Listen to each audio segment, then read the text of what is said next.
Good morning అండి. Welcome to Shri Lalitha YouTube channel. ఈరోజు దొండకాయ టమాటా లేకుండా కర్రీ చేసుకుందామండి. నువ్వులు, ఎండుమిర్చి, ఒక 4 పల్లీలు ఇంతవరకు కొంచెం వేయించుకుందామండి. నూనె లేకుండా వేయించుకొనేసి మిక్సీ పట్టుకుందాం. దొండకాయలు కూడా అండి పొడవుగా కట్ చేసుకోవాలి. కాసేపు నేను ఒక అర్ధగంట ఎండలో ఆరబెట్టానండి. నువ్వులు, పల్లీలు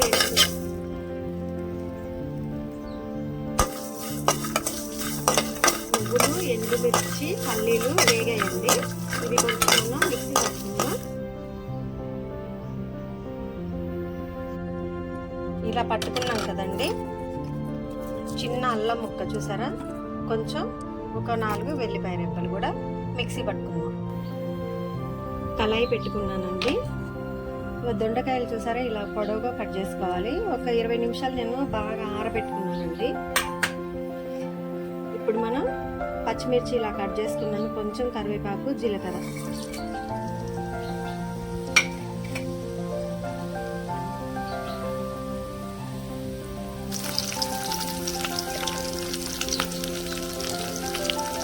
పసుపు వేసుకున్నామండి.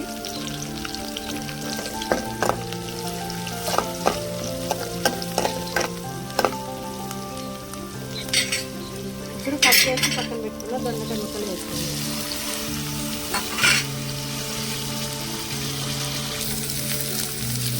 సిమ్లో కాకుండా మీడియంలో పెట్టి ఇలా కలర్ వేస్తూ ఉండాలండి. సమ్మర్ కదండి, ఏ కర్రీ చేసినా పక్కన టమాటా రసం కానీ, పచ్చిపులుసు కానీ, లేదా పప్పుచారు ఇట్లాంటివి పెట్టుకోవాలండి. మజ్జిగ చారు. నువ్వులు ఎక్కువగా వాడాలండి. నువ్వులు ఒకటి, బెల్లం ఒకటి ఎక్కువ వాడాలండి. ఇమ్యూనిటీని పెంచుతాయి.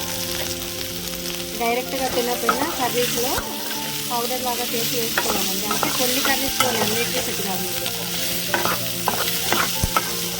నేను ఒక 1/2 కేజీని తీసుకున్నానండి దొండకాయలు. ఇలా పొడవుగా కట్ చేసుకున్నాను.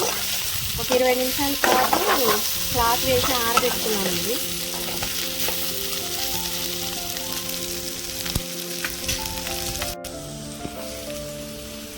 నువ్వులు, ఎండుమిర్చి, పల్లీలు, కొంచెం అల్లం, వెల్లిపాయలు మిక్సీ పట్టుకున్నాం కదండి, ఇది యాడ్ చేసుకున్నాం. దీంట్లో టమాటా వేయట్లేదండి. టమాటా వేయకపోయినా కొంచెం కూరతోటే అన్నం అంతా తినొద్దు, రైస్ అంతా కూడా. మీరు ఎప్పుడు చేసుకోకపోతే చేసుకోండి. అంటే అందరికీ రావని కాదండి, ఒక్కొక్కళ్ళకి ఒక్కో రకమైనటువంటి స్టైల్లో వస్తాయి. ఇలా సిమ్లోనే పెట్టి ముక్కలన్నీ బాగా మగ్గాలండి. మగ్గిన తర్వాత సాల్ట్ వేసుకుందాం.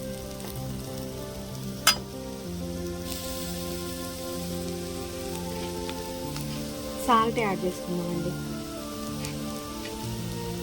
కారం వేసుకోవాల్సిన అవసరం లేదండి. ఆల్రెడీ మనం ఎండుమిరపకాయలు వేసుకున్నాం కాబట్టి ఆ కారం సరిపోతుంది.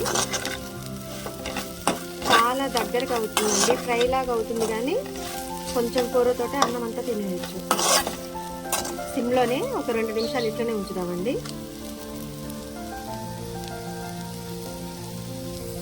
చూసారండి కర్రీ ఎలా అయిందో.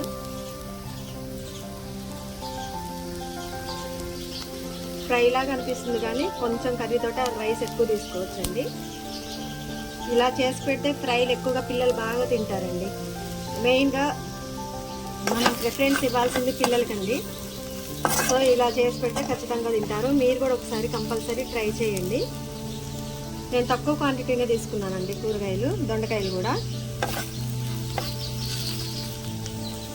మా ఛానల్ సబ్స్క్రైబ్ చేసుకోండి. మా వీడియోస్ అన్నీ లైక్ చేయండి, సపోర్ట్ చేయండి. నా వాయిస్ కాకుండా ఇంకేదైనా వాయిస్లు వినిపిస్తున్నాయండి?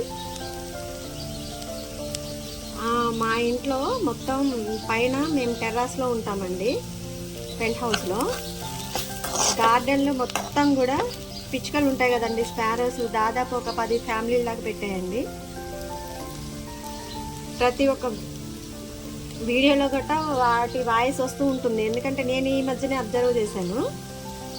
చూసారా ఎంత గోల గోలండి. మార్నింగ్ లేవగానే నీళ్లు పెట్టాలి, గింజలు వేయాలి. ఇంట్లోకి వచ్చేసి ఏ ఉంటాయి తీసుకొని వెళ్ళిపోతాయండి. బిస్కెట్లు ఏంటి, కింద పడ్డ వాటర్ మిలాన్ ముక్కలు అన్నీ. ఇంట్లో పిచ్చుకలు తిరిగితే చాలా మంచిది అంటారు కదండి. గార్డెన్ ఉంటే కంపల్సరీ పక్షులు వస్తాయి. మాకైతే ఇవి చాలా మంచిగా అనిపిస్తూ ఉంటుందండి. బాగా ఆడుకుంటూ ఉంటాయి. ఒక పిచ్చుక అయితే అద్దం దగ్గరే ఉంటుందండి. వీడియో తీద్దాం అనుకునే టైంకి వెళ్ళిపోద్ది. కొంచెం అలవాటు కావాలి కదా అని 1 year నుంచి ఉంటున్నాయి. కాకపోతే మనం ఏమైనా ఇబ్బంది పడితే వెళ్ళిపోతాయని చెప్పేసి నేను వాటిని ఏమన్నానండి. ఓకే అండి, కర్రీ రెడీ అయింది. వేరే బౌల్లోకి తీసుకున్నాం.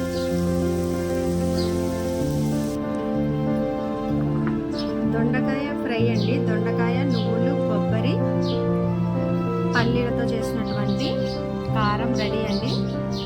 ఈ రకంగా మనం ఫ్రై చేసుకుంటే దీనికి పక్కన అటాచ్గా ఏదన్నా రసం లాంటి